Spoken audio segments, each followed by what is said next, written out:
Alright, welcome back guys and gals. So another video with some Dead by Daylight news for you, and today we're going to look at the developer update that's just been released. You want all the information about this latest update? Then stay tuned.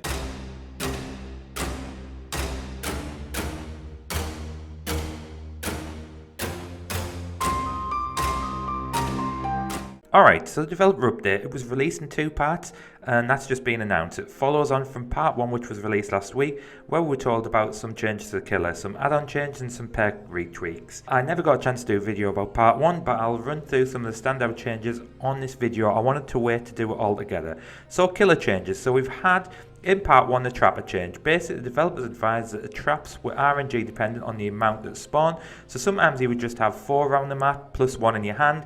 Now 6 traps will spawn. They've also increased the amount of traps you carry, so no more relying on the add-on for the ability to carry 2. They added a couple of interesting add-ons called Tension Spring and Trapper Sack.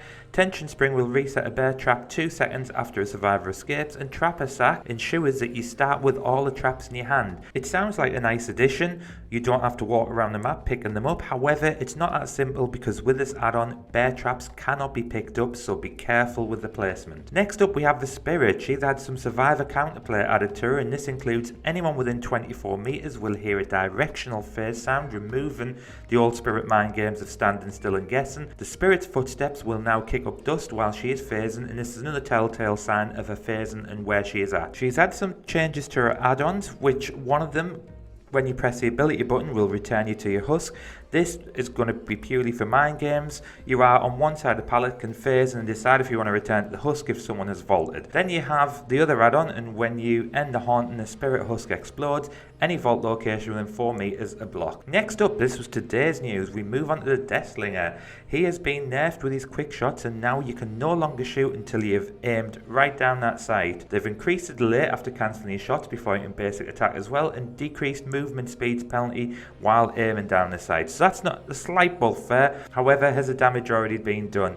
As well as that, the Deathslinger has also had his terror radius increased to 32 meters. This was done in regards to monitoring abuse, I said on this update, but I think the Deathslinger has took a bit of a hit there. For the final killer update, it is the Plague. She's had a buff with her infectious rate going up faster when the survivors interact with something infected. They've also increased the time of infected items, so when you used to throw up on gens it would last 35 seconds, it's now going to last 40 seconds. She's also had a movement speed increase from 2.3 meters per second to 3.6 when she's cooling down from a Vile Purge attack or if you cancel a power. So as I said, the developers, this is so you don't lose too much ground when you are cancelling your power or when you've used it. They've also changed the mechanics when you used to let go of your power before it fully charged up. They said it could be annoying, so now what you have is if you let go before the minimum threshold, it's going to cause your power to continue charging until the minimum has been reached. Alright, so next up there's been some killer and survivor add-on updates, especially when described things, so just when I say moderately increases, so that's going to change. The scary thing is they've also put that they're going to have an update to the Hillbilly Nurse, Shape, Oni, Blight, Wraith, Pig and Ghostface. They don't tell us what the update is, however I don't like the fact that it says mainly on unused add-ons that are too weak or powerful, so we'll have to wait and see what changes are made there. Next up, they've done changes to perks. There is some excellent changes here, and it's all about trying to break up those meta perks, something which this game needs so badly. So we have Vigil, which has had an increase to the recovery rate. Babysitter is going to see rescued survivors gain a speed boost for 4, 6 or 8 seconds, in addition to not leaving scratch marks or pools of blood. For the people, Broken status has been reduced to increase the benefit of using this perk. Hex Retribution now affects a survivor interacting with all totems before it used to be dual ones. Hex Blood Favour no longer has a cooldown and also activates for special attacks. Special attacks also contribute to the third seal after this mid-chapter update.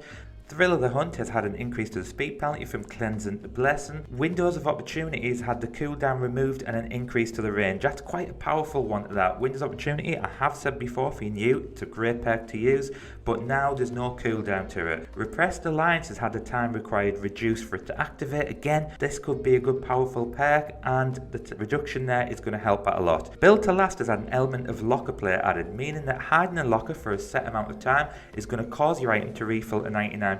Every time you use it, it will reduce the number charged by 33% the next time. I mean, that sounds like this could be extremely annoying to go up against. You're going to have First recharge 99% and 66 and 33, etc. Any means necessary now has an aura reading on drop pallets, so you know where you can use it. No mither has had a buff with a reduction of grunt pain noises and also quicker recovery rate. So no mither allows you to recover on the ground if you left a slug. That's going to be quicker. Mindbreaker has also been buffed, adding blindness status as well as the exhausted status that it had before. Hatch, this has had an update, meaning it won't spawn until there are only one survivor left. This is an amazing change and very welcome indeed. So the hatch will also take a few seconds to open when you are using the key. Much needed hatch change. So that means that even if there's one generator left, 3 survivors are not going to all of a sudden see the escaped icon appearing on the side and being gutted about life. It's not going to happen. It only spawns when there's only one survivor left. Finally is the boom totems, an extra objective for survivors and killers. Survivors can bless a totem, killer can remove them, and the associated blessing, whatever that means, which I presume is removing the effect of the boom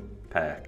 When is this going to be released? It's all available next week in a public test build, so a lot of interesting changes, a lot of changes in general, a lot of things to digest. It's going to be very interesting, guys. What do you guys and girls think? I've got to say, I'm shocked about a rewrite of Deathslinger. Didn't see that coming at all, and he's certainly going to be pushed down the pecking order even more. But let me know your thoughts below, guys. Do you like the changes? Are you happy about them? Hatch has got to be a good thing. Hatch and keys, that is a great rework, but a lot of things to digest there. So drop a comment below, let me know what you think.